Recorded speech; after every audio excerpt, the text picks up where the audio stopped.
ரெண்டுமே பார்த்தீங்கன்னா ட்வின்ஸ் மாடனா அக்கா தங்கச்சி போல் இருக்கணும் ரெண்டுமே.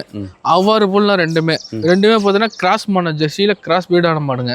ரெண்டுமே பார்த்தீங்கன்னா ஒரே மாதிரி கலர் பச்சான மாடனா செவல்ல வெள்ளை. இது மடியில் அடிவத்துல வெள்ளை இருக்கும். அதே போல் அதிகம் மாதிரி மடியில் அடிவத்துல வெள்ளையா இருக்கும். மாடு நல்லா ரெண்டுமே குவாலிட்டியான மாடு ஜெர்சி டைப்ல ஹெவி சைஸான மாடு. ஃபர்ஸ்டா போகக்கூடிய மாடு பார்த்தீங்கன்னா சுழி சுத்தமான மாடு 6 புல் 2 நீத்து 2 கறவை பார்த்தீங்கன்னா 22 லிட்டர் கறவை கேண்டி கொடுத்து கொடுக்குறானா. இன்னும் பைசு இருக்கும் பாருங்க இன்னும் ஃபுல்லாக வரும். நல்லா மடி எடுத்து தான் கண்ணு போட இன்னும் 15 நாள் அவன் கண்ணு போட 6 புல்லு 2 நீத்து தண்ணி தீனி கறவைக்கு அற்புதமா இருக்கு. மாடு நல்லா குவாலிட்டியான மாடுனா.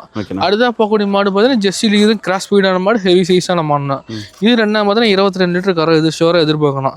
நல்லா சதுரக்கட்டு மடினா குவாலிட்டியான மாடு ஹெவி சைஸான மாடுனா. ரெண்டுமே தேவைப்படுறோம். டிஸ்பிளேல இருக்கிற நம்பர் கான்டாக்ட் பண்ணுங்க. ரேட்ல என்ன பண்ண அனுசரிச்சு பண்ணி கொடுக்கலாம். ரெண்டுமே ஒருத்தர் எடுத்தாலும் இன்னும் பெட்டரா இருக்கணும். மாடு நல்லா குவாலிட்டியான மாடு ஃபார்ம் டைப் பண்ணா எடுத்துலாம் வீட்டு யூஸுக்கு ஒன்றாலும் எடுத்துக்கலாம். ரெண்டுமே பார்த்தீங்கன்னா நல்லா சதுர மடி வரும். இன்னும் 10 நாள் அவன் 10 to 15 நாள் அவங்க கண்ணு போட. ரெண்டுமே பார்த்தீங்கன்னா ஈத்து மாடு 2 ஈத்து 6 புல் கிடையாது.